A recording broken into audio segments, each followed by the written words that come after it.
This is the traditional dresses, and this is what they used to wear here in Volendam long time ago.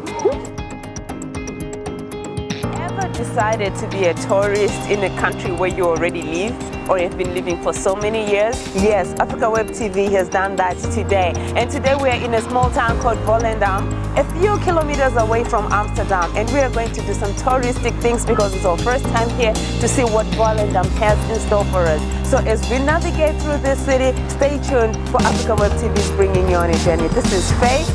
Check you on the flip side.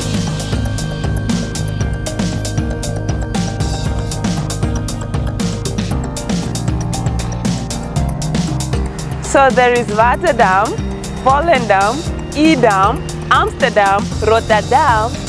What is up with the dams?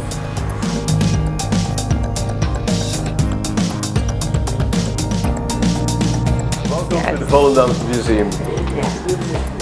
And in the Volendam Museum you can see the history of Volendam and why Volendam is so famous and well known in the world.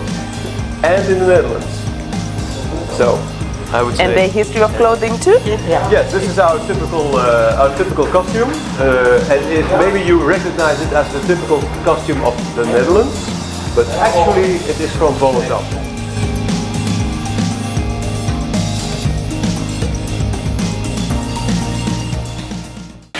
So this is like the traditional wear that the Dutch ladies used to wear a very long time ago. They only stopped wearing it during their 60s. You know, so what I found really fascinating is the corals here, the nature. As you can see, if you look at regions in West Africa, we have similar beads that are worn by queens, princesses, the royal family basically, and even not in the royal family, but it's just, we have it, and besides also our traditional wear. So it is quite interesting how some of these things link with each other, you know.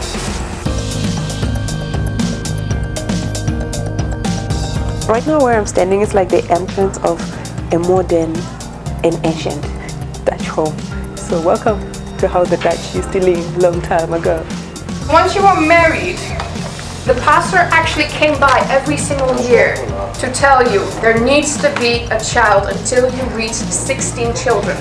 After that, you can choose. Oh, you can choose after 16 After kids. 16, first 16 children, then you can choose if you want more or not. And so the biggest family ever here in town was 21 children. Oh. 1 woman and 1 man. And because those houses were so very tiny, from the age of 12, you had to move out. There was no space. You had to move. And so the kids from the girls, they would go to Amsterdam. And in Amsterdam they worked. From 12 hours a day, 8 weeks. And then after those 8 weeks, they would get 3 days off. Was there a specific reason why they were forced to have so many kids? Because the church wanted to be the biggest one in the country. And unfortunately, they could not steal any other church's members. Because there was actually a law that you cannot steal customers from another church. Oh. So you had to make more people. And so they chose to make more people. Wow.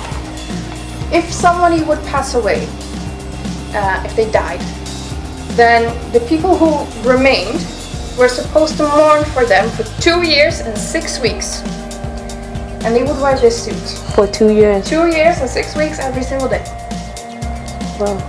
Only exception, New Year's. Then it would be this suit.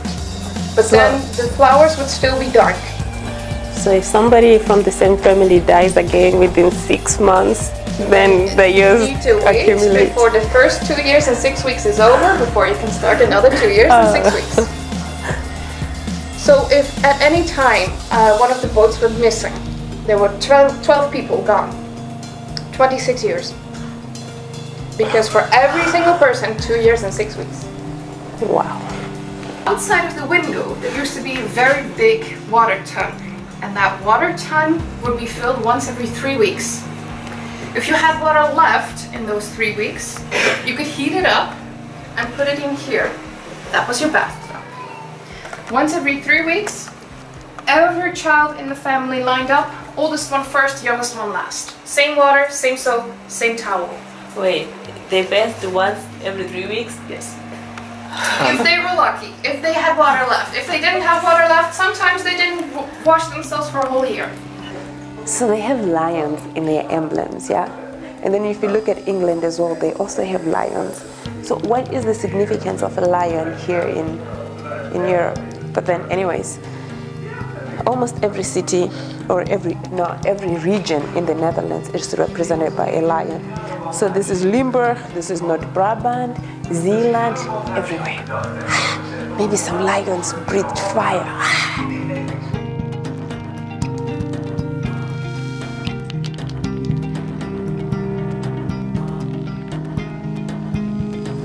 I wish to go to an African museum like this that shows the African culture, African traditions, and how we used to dress. That explains everything the same way everything has been revealed to me right now. I clearly and completely understand the history of Volendam just by being in this museum, and I hope I will visit an African center one day that can clearly tell an African story just by the artifacts that are in it. If you know anywhere, please let me know so that we can also go there and visit. We would love that. Yes. It's just a building, and then you compartmentalize it, and then you go in different parts of the country. Especially like in Zimbabwe, you get some important artifacts, historical artifacts, you put them in there. How much do you think that will cost? And then you preserve your culture, you have other cultures coming in to view your culture. That's a very big financial boost for a country, for a community, and for us as people. And then you put that developmental aid money aside. We have, I mean, these are new ways of job creation. These are new ways of cultural preservation.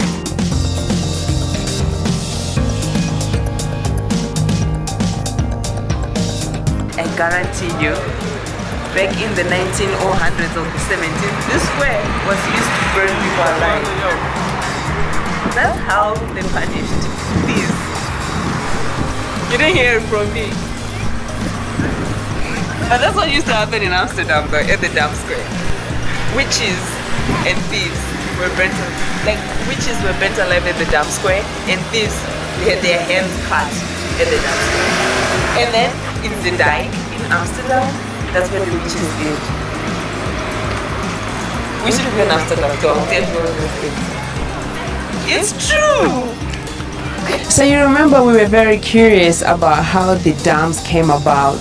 Amsterdam, Edam, Volendam, Rotterdam, and all of that. So we were actually told that a long time ago, a long time ago, the cities that were by the port, that were near the sea, they would create a dike or a dam in English, and then around that dam, that's where buildings and houses, that's where residency started. So first there was the dam, and like Amsterdam, the river is the Amstel, so they build a dam.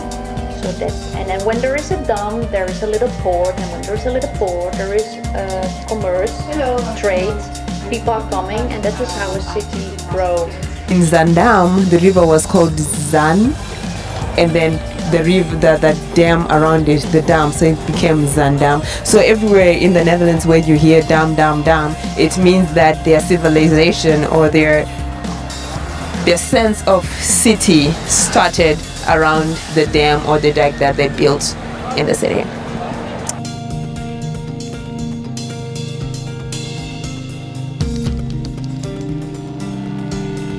I'm about to be Dutch. I'm about to be an ancient Volendam woman. Bonnie, you can pick your own wooden shoes over there. Okay.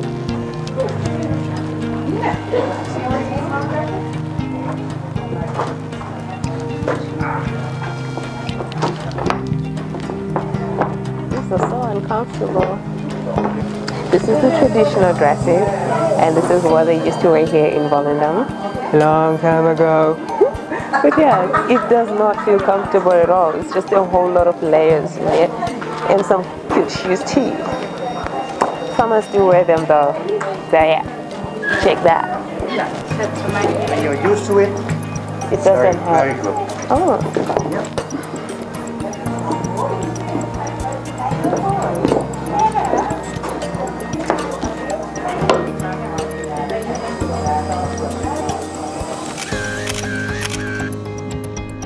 So we have come to the end of today's episode, and I really hope you have enjoyed it as much as we did. Well, we've walked in clubs, worn some traditional clothes, learned a lot about their traditions, culture, and industrious background, something that we also as Africans can learn from. So till we meet again next time, this is from me, Faye, and the crew behind Africa Web TV. It's bye for now.